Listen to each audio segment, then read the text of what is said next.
Hello to the Hindhead members. Today I thought we'd concentrate on pitching the golf ball.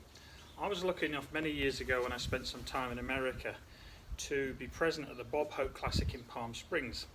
One of the things I noticed then, and I was a full-time golfer at the time, was how dedicated some of the players like Tom Kite were pitching the ball, landing the ball at 50 and 75 yards and hitting the actual yardage board every time. It blew me away how good and how controlled the golf shot was.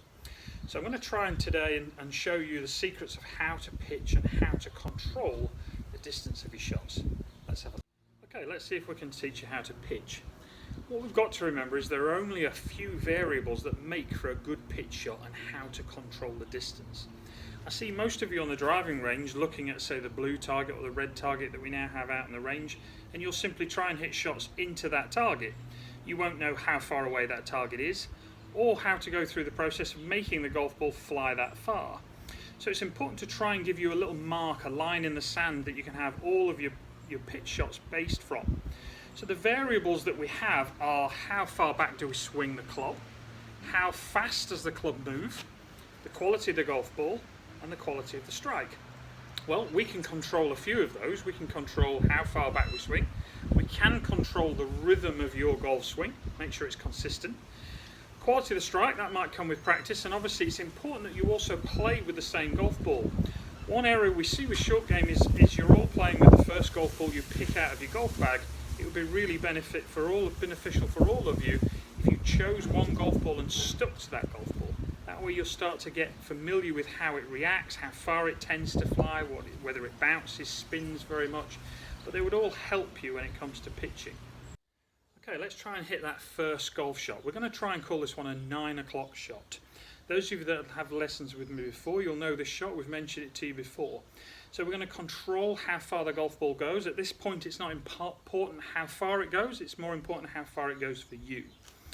So before we go ahead and play the shot, we need the stance to be a little narrower than a full swing. And I'd recommend we always place the ball in the centre of your stance, directly under your stern. And we shouldn't obviously be leaning back at this stage.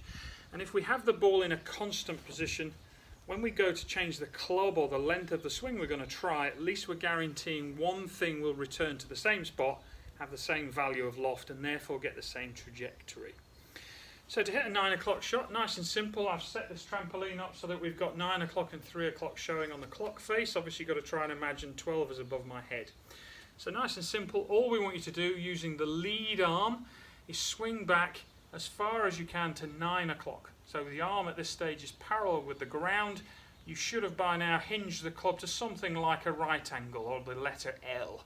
Okay, so swing back to 9 o'clock, and from there all I want you to do is use your rhythm and accelerate through, going past the same position on the other side of the clock face. So this time past 3 o'clock. So just go through that again. Swing the left arm back until it reaches 9 o'clock. Accelerate through at your rhythm and accelerate past 3 o'clock. Okay, you should find that shot helpful for the rest of your golf swings. Remember we talked earlier about if you can set that club up properly, you'll be in a great position. One of the reasons people aren't particularly good at pitching the ball is because by the time they're in that half backswing position, the club's not set properly and they haven't now got time in the golf swing to resurrect and to manipulate to get away with it. So pitch shots become very difficult for us. We're worried about dumping the ball into the front bunker. We're worried about overshooting the green, possibly even into the clubhouse at the 18th. Work on that and we can go further from there. Okay, so if you feel you've got the hang of the 9 o'clock shot, just use the same system to teach yourself another couple of shots. Maybe try somewhere between 6 o'clock and 9 o'clock, 7:30. See what happens if you swing the club only that far. Use your left arm again as the lead. Accelerate through and go a bit further, maybe this time up to number 3. So 7:30 through to 3.